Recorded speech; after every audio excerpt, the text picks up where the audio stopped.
Hey guys, it's Janice. Welcome back to my channel. This is my December / BookNerdathon TBR. BookNerdathon is a readathon created by Amanda the Glittery Nerd and Becca the Book Reviewer. It is going to take place from December 7th at midnight to December 11th at midnight. I feel like I said that weird, but anyway, it contains 10 challenges. Read a book featuring a video game, read a graphic novel, read a book featuring mythology, read a book made into a movie, read a first book in a series, read a book that contains new technology, read a middle grade book, a book picked at random, a book set in a school, and a sci-fi book. I'm probably not going to hit all 10 of those challenges. I'll have a list of them in the description. This is my first readathon that I'm ever participating in. I'm very excited about it, but I don't anticipate myself hitting each mark. So I'm just going to go really quickly over the books that I plan to read for that readathon and then the rest of the books that I hope to hit this month. So the first thing I'm going to be reading is The Whale Stow Letters by Mark Z. Danielewski. This is a companion book to House of Leaves, which is one of my favorite books ever. This is the book picked at random. I took my to-read list from Goodreads and I put it in random.org, and the book I randomly got was The Whale Stow Letters. Only about 80 pages long, so I'm really excited about that. I should be able to read it fairly quickly and then move on to other things.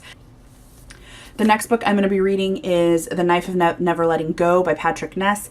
I had no interest in reading this book. I picked it up a while ago to read it with a friend, but after reading the back of it, it was just not something that was interesting me at all. But after reading More Than This by Patrick Ness last month, I figured I'd give this a chance. I'm actually pretty excited to read this now after reading the last one because I was really, having known nothing about More Than This, I was really surprised and impressed by that book.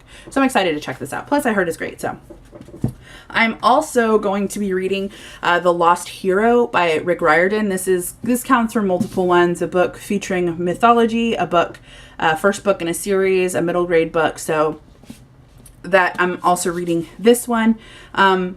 I don't technically have to read The Knife of Never Letting Go because this one is also first book in a series, and that's kind of the only thing that this one hits that I know because I know nothing about this book.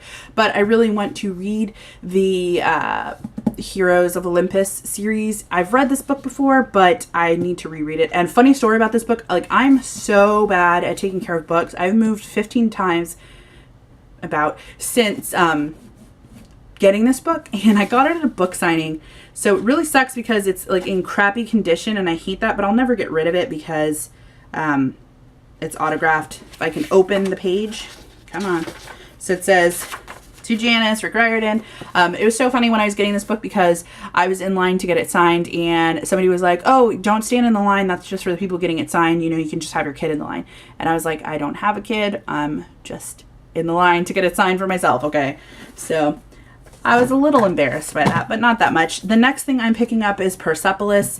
This is going to be a graphic novel and also a book made into a movie. So those are the only ones I'm hitting. I got this at Half Price Books last week. Also, in reference to not taking care of books, I moved a bunch and had a very hectic life, but I've been very stable for the last few years and my books are in much better condition now.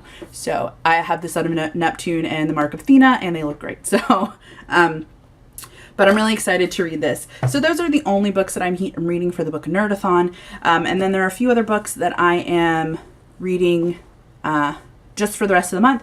The next thing I'm reading is The Blind Assassin by Margaret Atwood. This is for the Man Bookering group on Goodreads, which is just a group of people that read books that have either been nominated for the Man Booker Award or have won it. And so that's the one I'm reading right now. I'm actually really excited that this one was picked because I've recently read Oryx and Crake and The Handmaid's Tale, and they both really emotionally destroyed me. So I wasn't ready to just go out and find another Margaret Atwood book to read on my own. I do have Cat's Eye, and I heard that that's really awful. Like, great book, but just like sad and just hard to read. So I really enjoy Margaret Atwood's books, but they just kind of destroy me a little bit. So I want to read more by her, but I don't see myself going out and choosing to read anything by her anytime soon. So because this book was selected, it's more likely that I will read it. I'm going to read it, so I'm pretty excited about that. And then the last thing that I want to start this month and hopefully read, just depending on how much time I have, is Fragile Things by Neil Gaiman. I've not read this, but I really love Neil Gaiman. I also am still reading Things No One Will Tell a Fat Girl by Jess Baker. I'm just taking my time with it. I am in no rush at all. And I just finished today Harry Potter, so that'll be in my wrap up for December. even though I just finished it today. But anyway, and I'm planning on maybe if I get through all these books, which who knows, I probably won't, but if I get through all of these books, then I'm hoping to restart The Chamber of Secrets. I also am still reading Under Your Skin by Sabine Durant, but it's just not doing anything for me, so I don't know if I'm going to be able to complete that. Anyway, let me know what you're planning on reading this month. Thank you so much for stopping by. Like this video if you liked it. Subscribe if you want to see more. You can follow me on Tumblr, Twitter, and Instagram. Thank you again for watching, and I hope you have a great day. Bye.